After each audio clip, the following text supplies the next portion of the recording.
Minister, other distinguished guests. It's fantastic to be here in Singapore, and in fact I can think of no better place to be having this meeting.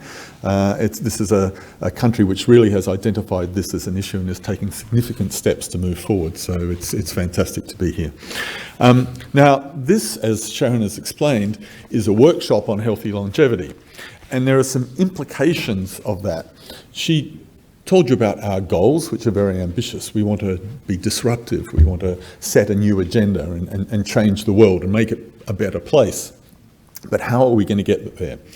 Well, let's come back to the words. First of all, it's a workshop. And guess what? We expect you to work. And the way you are meant to work is to listen to the speakers. As Sharon has said, we've designed them. They're giving short presentations. We're having a discussion, and then we want to involve you in the discussion. We want your ideas. We don't want you to be quiet. Now, knowing many of you, I don't think that's going to be a problem, but maybe the problem will be to make sure when you do speak, you're focused and limit what you have to say. The other thing we want to do throughout the session is make sure that we address these cross-cutting themes. Now, we have structured this meeting in a rather strange way, and I'll explain that in a minute. But throughout each of the sessions we have, we want you to be thinking about these topics. And so we've written on the board over there on a little piece of paper. Those of you at the back probably can't read it. We've written them again over there, and we want to keep coming back to them across the meeting, especially this idea of innovation, of equity. How do we ensure healthy longevity is something for everybody, not just the few?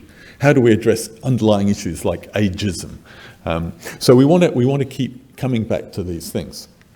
Now, the other thing is we want to set a disruptive agenda. Why? Because it can't just be more of the same. What we're doing when we talk about health systems, long-term care systems, public health, is not working. You know, most health systems were designed for under acute care models. They were designed to diagnose a condition, treat it, cure it, and that was the end of it.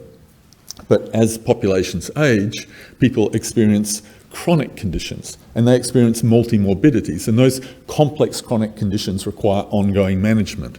And we need to completely redesign the systems we've put in place so that it can deliver that sort of integrated and multidisciplinary care.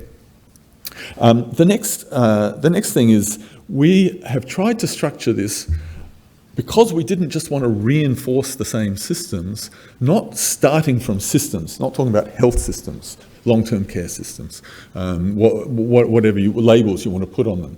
We've tried to instead look at it from the life course, and we've tried to think of it in a person-centered way. And that's why we're talking about people who have high and stable levels of capacity, or people with declining capacity. We're trying to focus the discussion on the needs of those people, not trying to start from the systems we've already put in place, because, as we know, they don't work. And then finally, we are trying to take this future-back approach. And in some ways, that's fantastic. It allows us to be aspirational. By 2050, how would we want the world to be different? What would we want to be seeing operating in a different way? But on the other hand, this is the National Academies of Medicine, and we need to be evidence-based. We need to make sure that any recommendations that the Commission ultimately puts are soundly grounded in science. And so what we are going to try and do to achieve that, we want to allow people to be aspirational, but we also want to identify where there is strong evidence or where there are evidence gaps. And so through the sessions, what we're going to try to do is identify what are the key things that people have said, what are the critical issues that have arisen in this session. We'll write them on a whiteboard over there, and then we'll identify, is there good evidence for that, or is that aspirational and we need to build the evidence base? And so we'll be trying to do this as we go through the meeting. It will be a little bit disruptive in itself, but that's, I hope, our way of that we'll be able to engage you in the process over the next couple of days. Now, having said all that, it's a really great pleasure for me to now introduce our keynote speaker. And Finbarr, I've got to find my notes now, is a close friend and colleague over the last 10 years while I was working at WHO. He had a personal chair at King's College in London, and he's now become an emeritus professor. He is the current president of the European Geriatric Medicine Society. He's a past president of the British Geriatric Society. And he said to me, I want you to emphasise that I'm a geriatrician, as if it was something he had to apologise about. And he said, because I come from a very clinical perspective. You know, he worked at Guy's and St John's and St Thomas, and his focus has been very clinical. But, you know, what I found in my 10 years working at WHO is that geriatricians are actually pretty radical people. Because geriatricians have to think about the whole person, and that's not the way the systems in the other parts of the system have been designed. And so I don't think it's anything to be apologetic about, Finbarr, and I'm hoping that you will be provocative and help people who don't already understand it understand what that geriatric perspective actually means. So Finbarr, please come to the podium.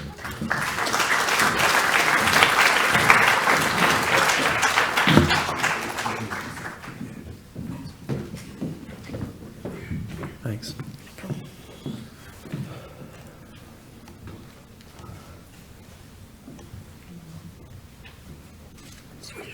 Thanks a lot. Thank you. Thanks. Good morning, everybody. It is morning, I think. Thank you. Thank you very much for that kind introduction. Almost kind, John. Thanks very much. I'd like to thank the National Academy of Medicine, Professor, thank you, and the International Oversight Board, etc., the workshop steering group for inviting me to give this talk. As John said, I'm a geriatrician, I bring that perspective, and in my remark to John, it was from the point of view of the fact that this is a fantastically expert and broad audience, and I can't begin or even attempt, in a sense, to cover as an opening speaker the perspectives that you all have. That would be a waste of time, so I'll bring in my own perspective to it. I'm also aware, of course, that on the International Oversight Board, the International Commission, and of course the Planning Committee for the workshop, there's a myriad experts in gerontology, geriatrics, social gerontology, and the rest. So there's an enormous amount of expertise here, and I hope that I can add my perspective to help put some of what we're going to discuss over the next 2 days in some sort of perspective. So I'm grateful, thanks for the invitation, and of course also to our hosts here at the National University and to Dr. Kaur from the Ministry. So I will present some work which is indicative of the kind of direction that I think we need to be going in the health and social care system. Some of the work I've been involved with, but there's no commercial conflict of interest to report. So I'm going to focus on health and healthcare, but cognizant of the scope of the other two important strands of the initiative.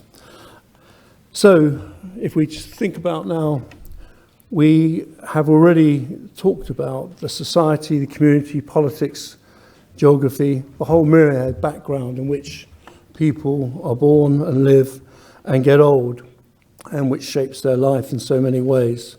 And our focus is rather smaller here, the older person. And I can see I've put a board around the older person and the networks, because again the traditional perspective has very often been the older person, rather than even in that small ecosystem of the older person and the networks.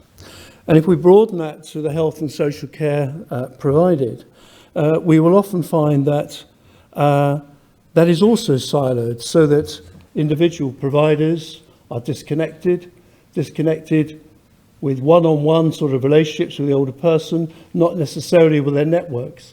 And of course, so our perspective, our aspiration is to have a vision and in fact operationalize a vision over the future where we have an integrated approach to both these elements of provision and also the older person. Where I'm going to start now is I'm going to start with understanding the nature of the modern older person. Looking ahead.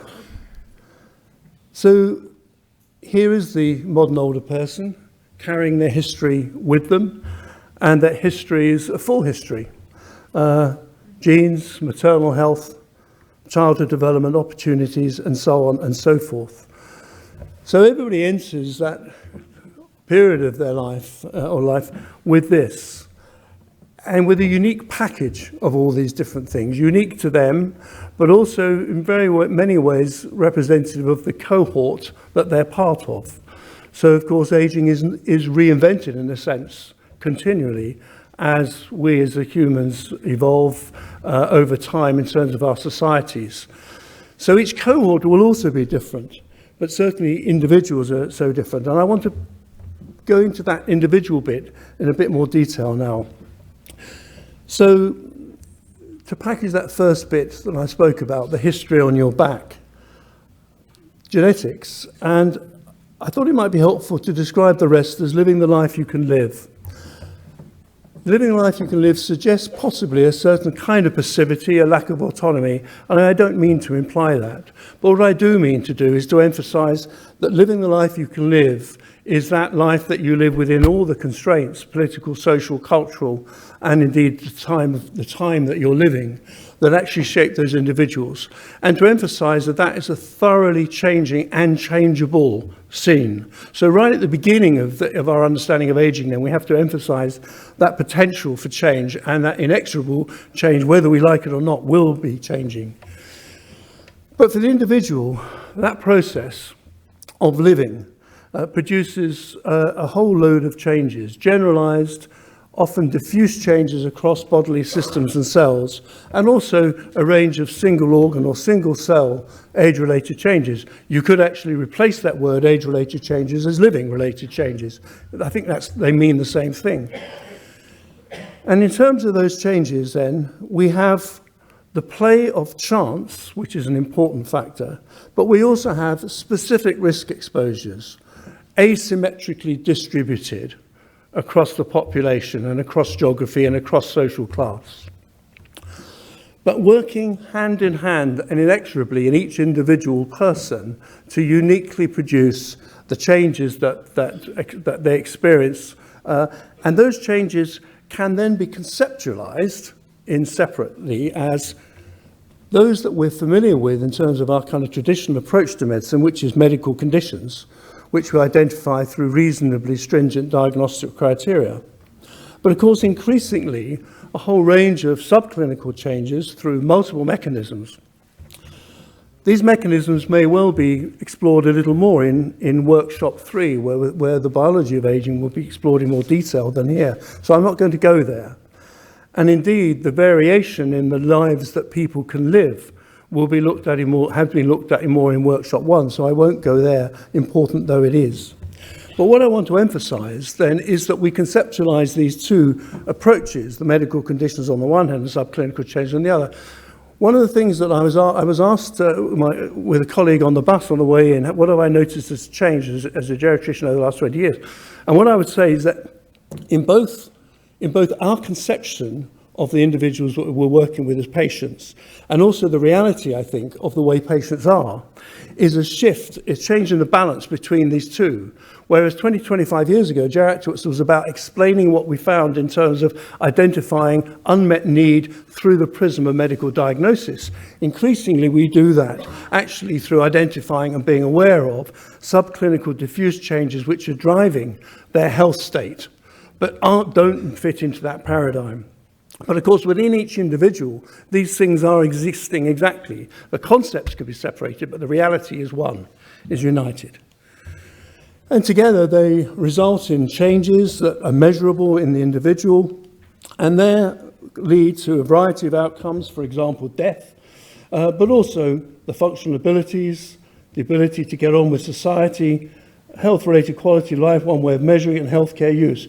And all the interrelation between those two things, which I'll come back to in the slightly more elegant WHO formulation, is mediated through the social and environmental context. Now, some of you will recognize that this is an adaptation of the ICF framework produced by the WHO some 20 years ago, and I do that purposefully to see how that framework actually can help illuminate our understanding of the present situation. So in terms of the WHO model that I'm going to come on to, of course, when we talk about intrinsic capacity, we're talking about this particular thing of measurable impairments and functional abilities, not functional abilities, but capacities that individuals have. And when we think about the functional ability, we're talking about all of those things. We're talking about all of those things, and I'll come on to offer a definition in a moment. So that conception of the health states of individuals through those relationships, challenges emerge from that. The first one is recognizing health states. Whereas recognizing health states, if it's more than disease, which indeed it is, means that we have to have mechanisms of recognizing health states that actually go far and way beyond our traditional way of recognizing health states, which would be recognizing individual conditions and counting them. The second thing we need to have is measures of measurable patterns, understanding patterns of change and understanding patterns of measurable change through biomarkers or other things that will enable us to understand trajectories of individuals. And we also need to understand the variations in transitions, and in particular, the transitions that are associated with accumulative impairment and change into functional significance. And those variations and transitions are sometimes referred to in these terms. For example, frailty, the state of a vulnerability to a change of a health state in the face of stressors. And increasingly in the last 5 to 10 years, we've also been aware of this other notion, resilience, which comes from an engineering and systems approach. But in terms of health care, we're thinking of it in terms of the ability to withstand or bounce back from these stresses. And it's not yet clear whether these are reciprocal notions or in reality distinct, identifiable, and each potentially modifiable phenotypes. And that's an important question that will be discussed, I think, and researched in the years to come. Are they responding to different biological drivers? Most likely, yes. And for those with more interest in that, you can follow papers by Whitson and colleagues and others in this emerging literature. But when we talk about resilience, it raises the issue then of social resilience, the older person, their network and their behaviours and their opportunities as a target for assessment and interventions. And perhaps that will be discussed in more detail in session 3, I anticipate. Now, what's the clinical impact of this change of perspective? First of all, it's a change in what older people are actually like. So many older people living to the point where they're not dying of premature single disease, but actually living into old age with a number of identifiable diseases, but more importantly, diffuse changes which have functional significance. If you combine all that together, where does it leave us in terms of the impact? Well, in terms of the WHO, in terms of health states, our focus then is not people with diagnosable symptoms. More we're moving towards aggregate risk profiles, which may include, of course, the impact of diseases. How? Disease specificity has some utility, but in fact we have to supersede that and go beyond that to a much more multimodal approach to describing what we're doing with people, and that includes the ecosystem. And how do we measure success? Well, we have to go beyond disease-specific markers of success to functional ability. So, as a background, let me move into how we might age-align healthcare systems to take these notions on board. So far in general, I think we've had some success, mainly pioneered by geriatric medicine, but also by others in public health and others, in embedding what we know, what we've learned over the time into our current and outdated healthcare systems.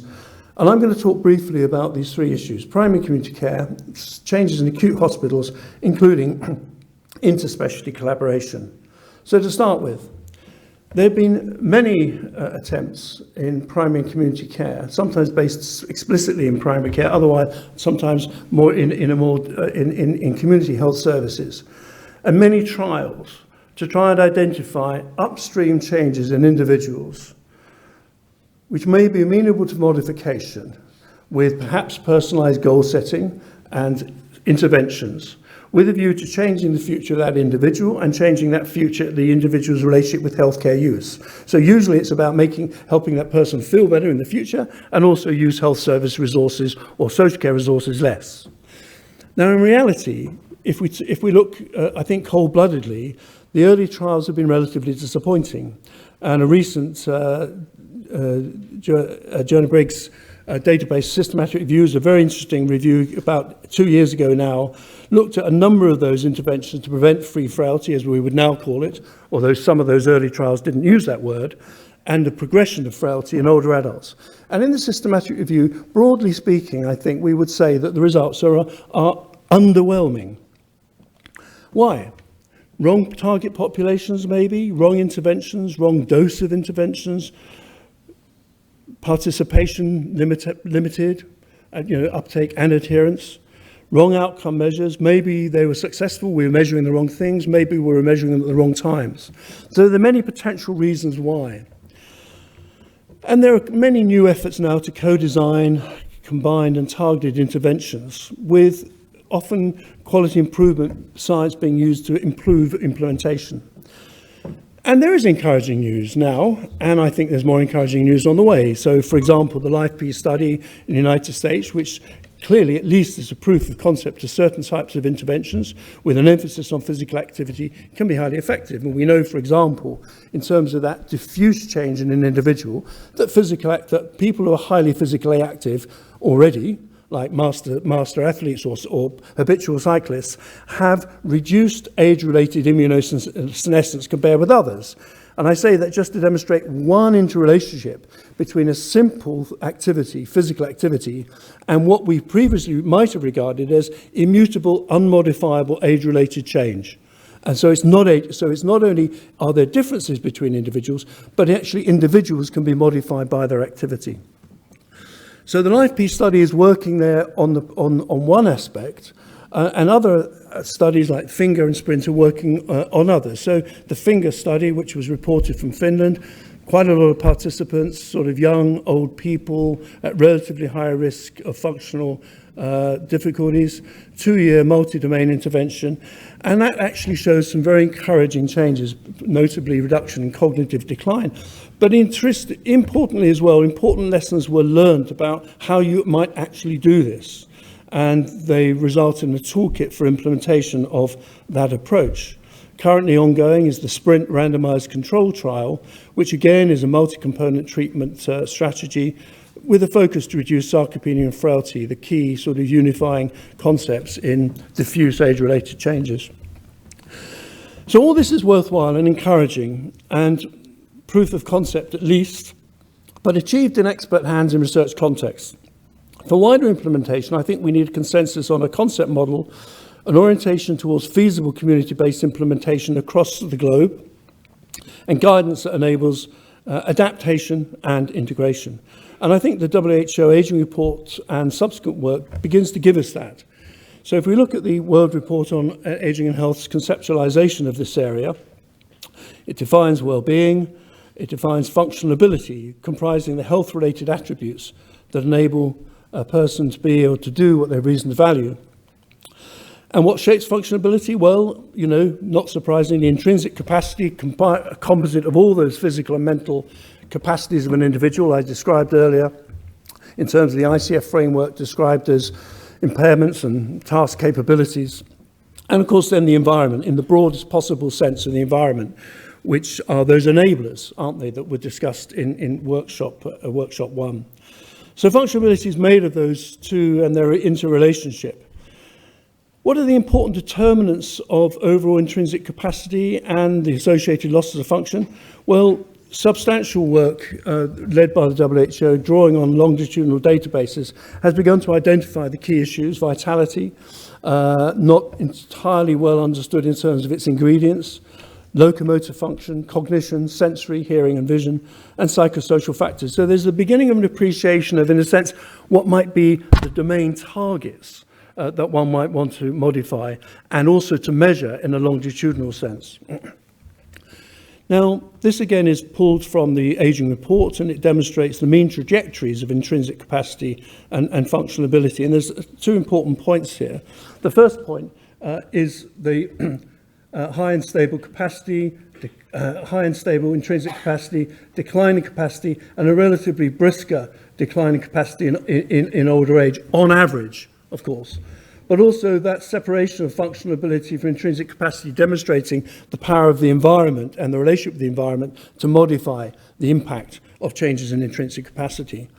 So those two are important points, but this provides a structure for a public health and a clinical program, in fact.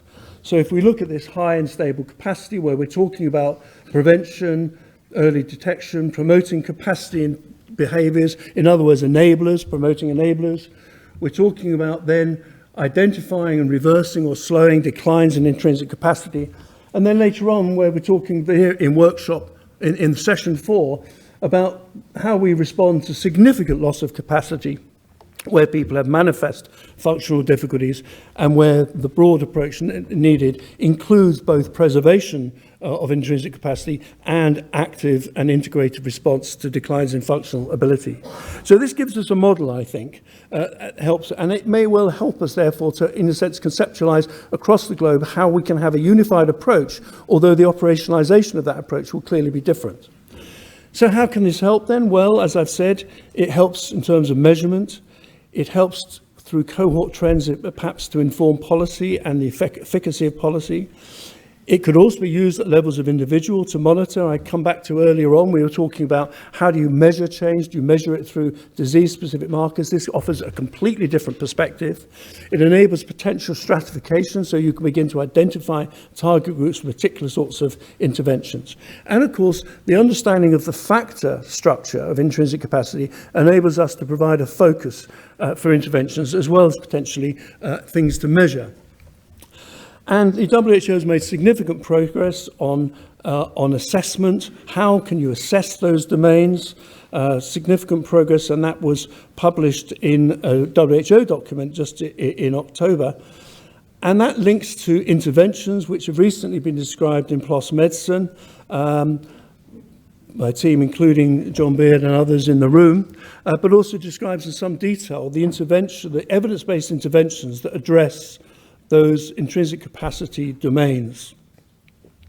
So we're quite substantial progress then on potential for operationalizing this approach. But what are the challenges to implementation? Well, of course, what population to target for what sorts of interventions? Most importantly, integration with existing healthcare programs, structures and funding systems, a massive challenge.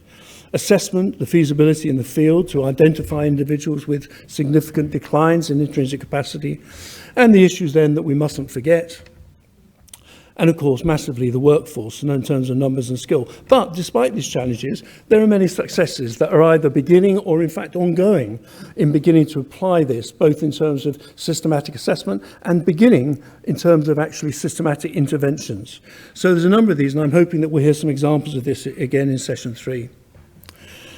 Now, I want to move on to age-aligning healthcare that currently exists.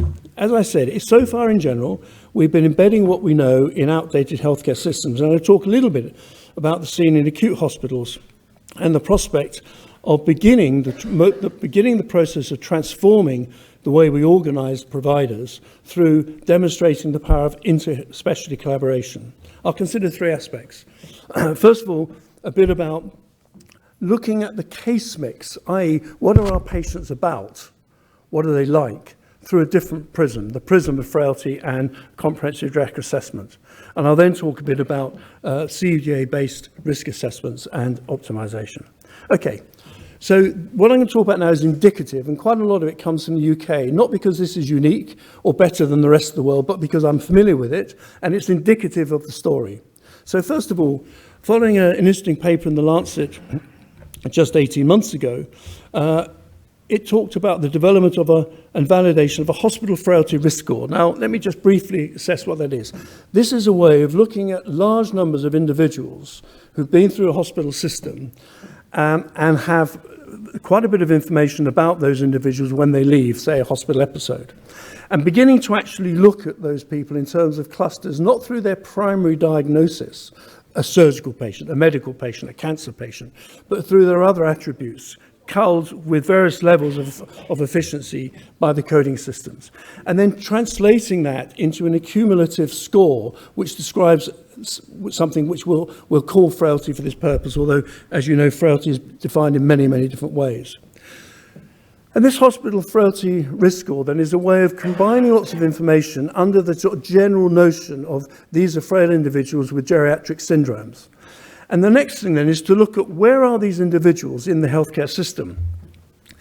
And what this demonstrates, and I've just shown you 3 examples, in chemotherapy patients, renal patients, and neurosurgical patients, the proportions of people with severe frailty, okay, or moderate frailty, okay, or mild frailty. So what we see actually is that these populations of people who, if you ask the people running these services what are they like, they're patients with cancer, or actually if you look at it through a different prism, there's something quite different from that. They're very frail people with cancer, okay? So that may then give us a different mindset about how we think about these people. And this scale discriminated well between frail and non-frail individuals, with a positive correlation between other frailty scores which have some validity and itself. Now, not surprisingly, as frailty increased in all of these areas, TAVI, chemotherapy, spinal surgery, neurosurgery, critical care, in all of them, there were dramatic relationships between almost any outcome you measure and severe frailty, independent of the disease-specific scores that the clinicians working with these patients would have applied in their efforts to understand these people, okay? So what does that tell us? Well, it tells us that this scale performs at least as well or better than existing risk stratification tools. It moves beyond the disease-specific way of understanding people.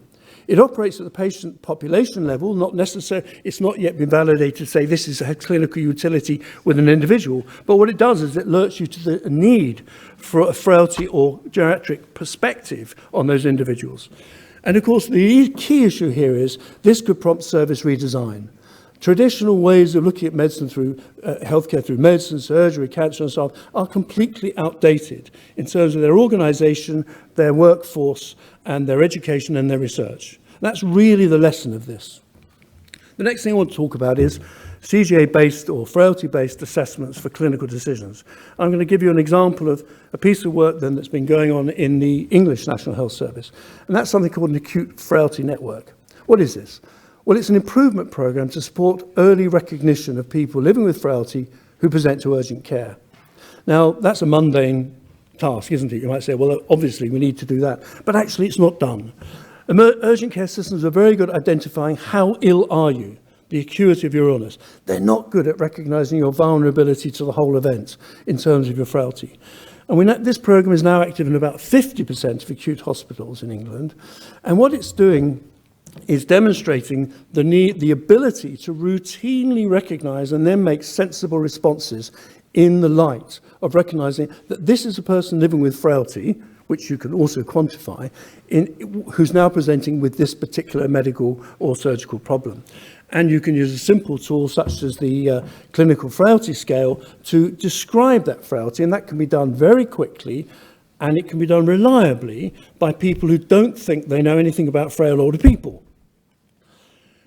And it has predictability for what will happen to people, so it has face validity to the clinicians that you talk about. Yes, this actually is important for these individuals. It affects what's going to happen in the next year.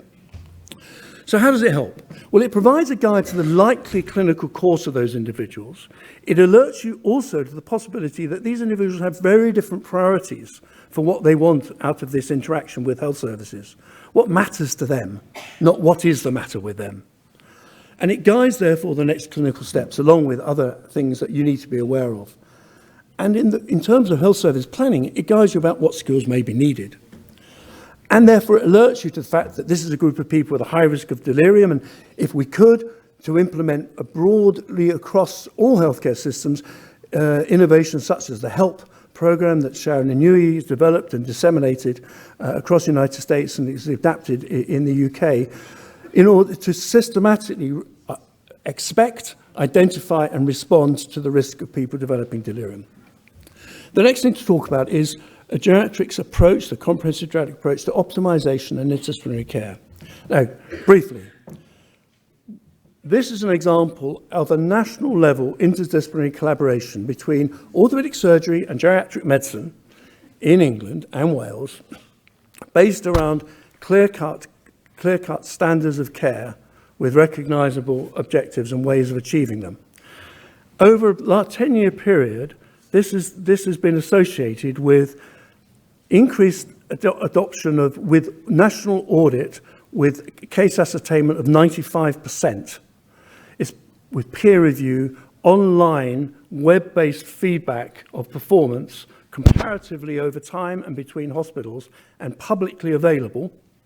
It has led to an increased rate of adherence to evidence-based practice and associated with an acceleration of the mortality decline and a significant health service resource use reduction. So everybody's happy. Another example, this is a single-site randomized controlled trial, and this is proof of concept. This was looking at vascular surgical patients and saying, actually, unbeknown to our vascular surgical friends, 70% of these individuals have cognitive impairment, and they're highly likely to come to grief, not because the surgeons aren't good surgeons and not because they die under anesthetics, because almost nobody does. But they're going to come to grief because of their diffuse age-related changes, which will translate into propensity to complications, or what I would call predictable trajectories, okay? And actually embedding comprehensive geriatric assessment into that surgical model has demonstrated reduction in length of stay, so resource use, reduction in delirium, and all complications. I'm sorry, those numbers are in the wrong order. So what is this? What this basically demonstrates is that for all the minor changes in surgery in the last 10 or 20 years, which will have made nothing like this magnitude of change, a paradigm shift to understanding these individuals through a different prism and embedding what you would call geriatric competencies within that surgical space, then can make dramatic changes, demonstrating actually that the structure of that surgical space in terms of their expectations, their training, and their workforce are actually not fit for purpose. Yep. So these changes I'm talking about are not new. Mary Tonetti and others talked about the end of disease era nearly 20 years ago, and Sharon Inouye and colleagues drew attention just a bit later to the importance of being rigorous when we do that.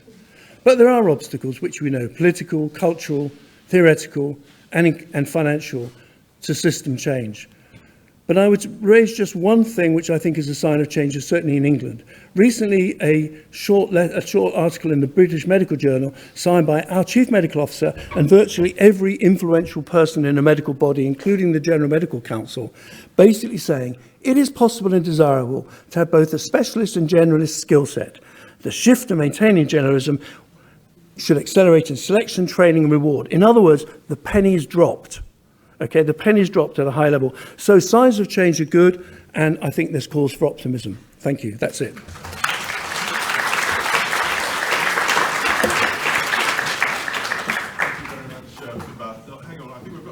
We want to state the time, and we're running a little bit late, but I think I've got time for two brief questions, if people have one.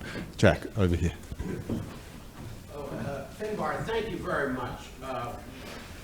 This is really a terrific overview, and a very grateful for this. I'm particularly interested in 2 points that I try to make very quickly. First is this issue of the reciprocity of frailty and resilience.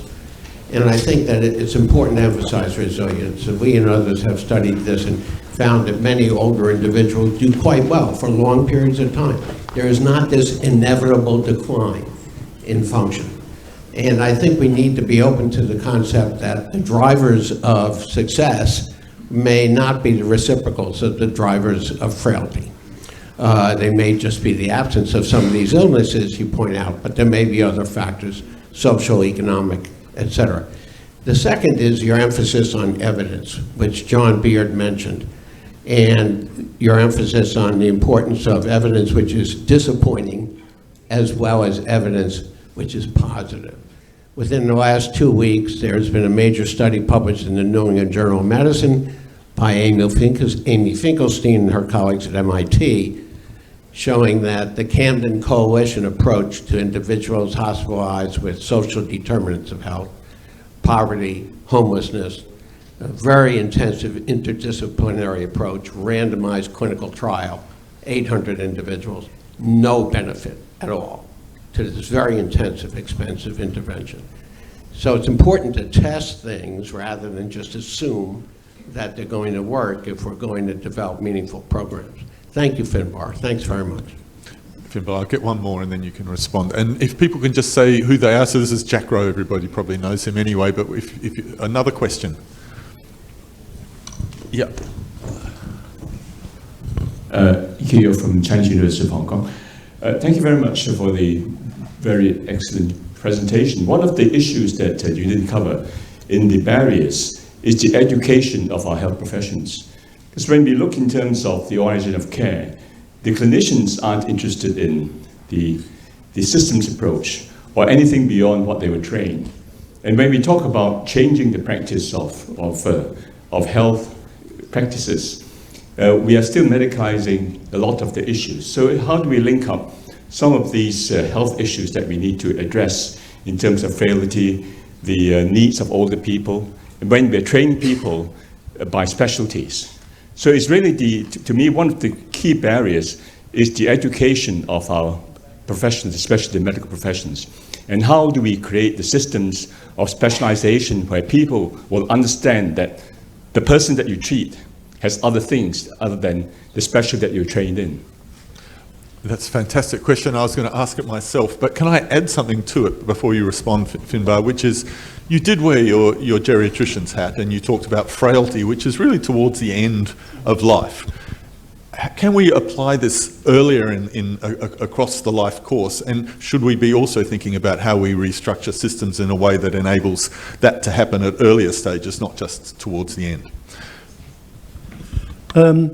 Indeed, yes. And also, my brief wasn't to talk about how you modify the myriad social determinants of health, but of course there is, I would say, a sort of a switch. There's a balance between the population approaches, the enablers, and the individual approaches, and arguably that gradually changes over time in terms of the interventions that might be feasible to make.